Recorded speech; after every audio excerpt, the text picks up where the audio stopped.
দেউতা আজি মোৰ কাষলৈ থাকিলে দেউতাও আজি আপোনালোকৰ নিচিনা ফূৰ্তি বা মোৰ যোনটো গৌৰৱ সেইটো লৈ এটা হাঁহি বিৰিঙে উঠিলে হয় দেউতা থকা হ'লে আজি বহুত ভাল পালে হয় কৰুণ অথচ অন্তৰ চুই যোৱাকৈ নিজৰ সংগ্ৰামৰ কথা ক'লে যুৱকজনে আৰ্থিক দৈন্যতায়ো পথ ৰুদ্ধ কৰিব নোৱাৰিলে এজন মেধা সম্পন্ন যুৱকৰ এজন যুৱকৰ এটি সৰু সপোন বাস্তৱায়িত হ'ল বনালয়ত সৰুৰে পৰা সংগীত ভালপোৱা যুৱকজনে আৰ্থিক অসুবিধাৰ বাবে বহু সময়ত থমকি ৰ'ব লগা হৈছিল কৰ্মক্ষেত্ৰতো মালিক পক্ষৰ লগত প্ৰায় মত নিমিলাৰ বাবে কাম এৰিব লগা হৈছিল যুৱকজন হ'ল গহপুৰৰ মৰা চেঙেলীয়াৰ সূৰ্য কয়াৰী সূৰ্যৰো আছে বহু অকথিত সংগ্ৰামৰ কাহিনী অৰ্থাৎ অসুবিধাৰ বাবে উচ্চ শিক্ষা গ্ৰহণ কৰিব নোৱাৰিলে সূৰ্যই পিতৃৰ বিয়োগৰ পিছত ঘৰৰ সমস্ত দায়িত্ব মূৰ পাতি লোৱা সূৰ্যই এতিয়া কাম কৰে ঘৰৰ ওচৰৰে এটা পেট্ৰল পাম্পত তথাপি নিজৰ সপোনটোক অকালতে মৰহিবলৈ নিদি আজি ঘাঁহিগাঁও স্থিত বনালয়ত মুকলি কৰিলে সূৰ্যৰ প্ৰথমটো বাণীবদ্ধ গীত প্ৰিয়া মন এই গীতটোৰেই সংগীত জগতত সূৰ্যই নিজৰ ঠাই দখল কৰি সদায় যেন সূৰ্যৰ দৰে জিলিকি থাকে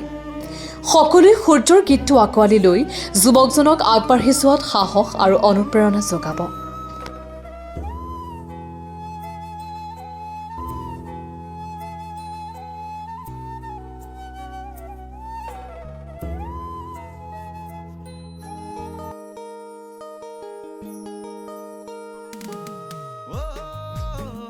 মই শ্ৰী চুৰিয়াগাৰী আজি বৰ দুখিত মই কিয়নো আজি মোৰ দেউতা মোৰ কাষলৈ নাই কিয়নো দেউতা ঢুকুৱা 2 বছৰে হ'ল আজি যদি মোৰ দেউতা আজি মোৰ কাষলৈ থাকিলে দেউতাও আজি আপোনালোকৰ নিচিনা ফূৰ্তি বা মোৰ যোনটো গৌৰৱ সেইটো লৈ এটা হাঁহি বিৰিঙে উঠিলে হয় কিয়নো আজি বৰ দুখিত কিয়নো দেউতা নথকাৰ পিছত মই নিজৰ কৰ্মলৈ নিজে আগবঢ়াই লৈ গৈ আছোঁ কিয়নো মা অকলে কিয়নো আজি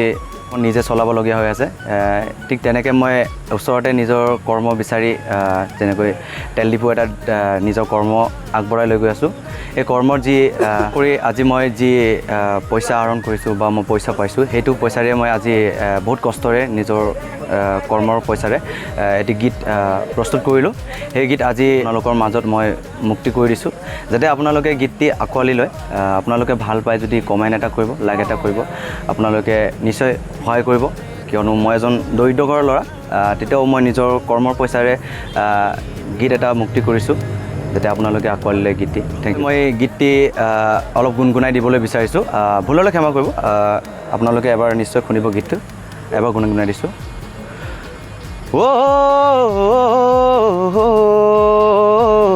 da da da da de re da de ra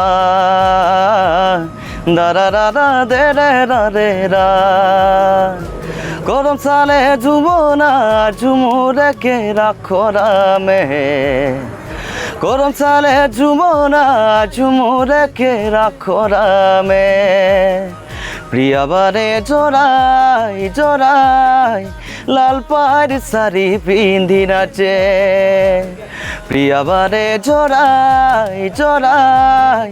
লাল পাড় শাড়ি পিন্ধি নাচে থেংক ইউ আপোনালোকে মোৰ ইউটিউব চেনেলত গৈ নিশ্চয় আপোনালোকে এবাৰ শুনি চাব বুলি মই আশা থাকিল চুৰিয়া গয়াৰী ইউটিউবত টানিলে পাই যাব লিংকত দিয়া থাকিব আপোনালোকে প্লিজ শ্বেয়াৰ কৰিব লাইক কৰিব কমেণ্ট কৰিব আঁকোৱালি লৈ যাতে গীতটো থেংক ইউ হয় সেইদিনা চমনামাৰীত পেট্ৰল পাম্পত আমি তেল ভৰাবলৈ যাওঁতে হঠাৎ এটা ল'ৰা লক্ষ্য কৰিলোঁ মুখত এটি গীতৰ গুণগুণনি আৰু ল'ৰাটোৰ প্ৰতি আমাৰ খুব পুতৌ উপজিলা আৰু তেখেতক লগ কৰি আমি পৰিচয় হ'লোঁ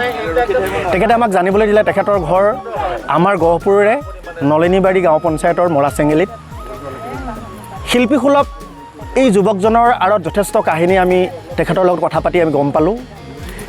পিতৃহীনা এই ল'ৰাজন যোনে ঘৰখন চলাবলগীয়া হৈছে আৰু গোটেই একমাত্ৰ মাতৃ আৰু ভাতৃক তেওঁ গোটেই ঘৰৰ দায়িত্ব ল'বলগীয়া হৈছে তেওঁ তেতুনপুখুৰী হায়াৰ ছেকেণ্ডেৰীত পঢ়িছিলে কিন্তু হায়াৰ ছেকেণ্ডেৰীত পাছ কৰাৰ পিছত তেখেতে উচ্চ শিক্ষাৰ কাৰণে আৰ্থিক দিশৰ কাৰণে তেওঁ থমকি ৰ'বলগীয়া হ'ল আৰু এই শিল্পীসুলভ যি তেওঁ মনৰ সেই সত্তাটো জাগ্ৰত হৈ বিভিন্নজন মানৱপ্ৰেমী ব্যক্তিৰ সান্নিধ্যত তেখেতে গান গোৱাৰ এটি সুবিধা পালে এইখিনিতে মই নাম ল'ব লাগিব শ্ৰদ্ধাৰ তৰণী দে ডাঙৰীয়া ৰাজু গৌতম ডাঙৰীয়া শুভন শইকীয়া ডাঙৰীয়া, প্ৰদীপ বিশ্বকৰ্মা ডাঙৰীয়া, এইকেইজন ব্যক্তিৰ লগত তেওঁ চা চিনাকি হৈ তেওঁ সংগীত যাত্ৰা আৰম্ভ কৰিলে। আৰু এই ল'ৰাজনে আজি ঘাঁহিগাঁওস্থিত বৰ্ণালয় সেউজ প্ৰকল্পত প্ৰিয়াৰ মন আদিবাসী আধুনিক গীত এটি তেওঁ শুভমুক্তি কৰে। আমি আশা কৰিছোঁ উদীয়মান এই যুৱকজনৰ তেখেতে ইউটিউবৰ পৰা আৰম্ভ কৰি যথেষ্ট তেওঁ সমাদৰ লাভ কৰিছে। আৰু আমি ভাবোঁ যে শিল্পীৰ সত্তা, শিল্পীৰ যাত্ৰাটো সদায় কণ্টকময় হয়। তাৰে তুলনা আজি সূৰ্য গয়াৰী। আমি সূৰ্য গয়াৰীক আমি নতুন প্ৰজন্মৰ এজন যুৱক হিচাপে আমি প্ৰাণ ভৰি আশীৰ্বাদ দিছোঁ, আমি প্ৰাণ ভৰি শুভেচ্ছা জ্ঞাপন কৰিছোঁ। আমাৰ গহপুৰবাসীৰ লগতে সমগ্ৰ অসমবাসীৰ ৰাইজে যাতে তেখেতৰ এই সুমধুৰ সুন্দৰ কণ্ঠ তেখেতক লগ পালে গম পাব তেখেতে কোনো এতিয়া সংগীত জগতত আগবাঢ়িছেহে। তেখেতে আৰ্থিক দিশত তেনেধৰণৰ কোনো চৰকাৰৰ পৰাই হওক বা অন্য দিশৰ পৰাই হওক তেখেতে একো এতিয়া গম পোৱা নাই তেখেতে কিবা সাহাৰ্য লাভ কৰিছে বুলি। আচলতে সাহাৰ্য লাভ কৰিবলৈ তেওঁ এতিয়া ওলাইছেহে। গতিকে এই আমাৰ নিকিন ঘৰৰ ল'ৰা, যাৰ পিতৃহীনা এজন ল'ৰাই গোটেই ঘৰ চলাবলগীয়া হৈছে, এই ল'ৰাজনক অসমবাসী ৰাইজে আদৰি লওক, গহপুৰবাসী ৰাইজে আদৰি লওক আৰু শিল্পী সমাজে আদৰি লওক, তাৰে মই কামনা কৰি সূৰ্য গয়াৰীৰ ভৱিষ্যত উজ্জ্বল আৰু উত্তৰোত্তৰ কামনা কৰিলোঁ।